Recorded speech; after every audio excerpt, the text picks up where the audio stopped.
kanang clearance diha. Kadali lang. Ina siya, dali lang ha. Itago na yung sikulawan. Uy, mo naunsa ka to siya bang ano nakaanak mo to si Inday ba? Iyan naging kabuanan. Dili kay ang anak mo kay ang balibog ka na asa liyo kay Jimmy na dus agtang duha ka buok. Gusto man dito ba?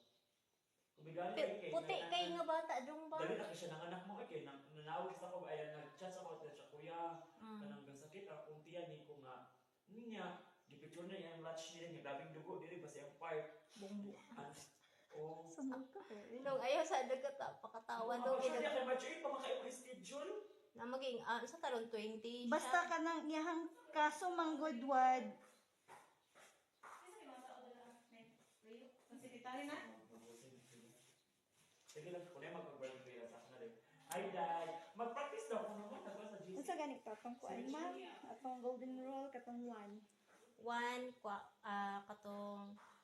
Katong rubber band nga elastic band nga kuan sa akong braso. Kani siya.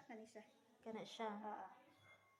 One day nga dili nimo siya kuan. Hindi siya kwaon. Oo. So ugma pa na siya kwaon. Dayon ang 3 days. Ang 3 days nimo siya, after 3 days imo hinluan atong Kani siya. kana siya katong Oo. kana say tawag ana mo.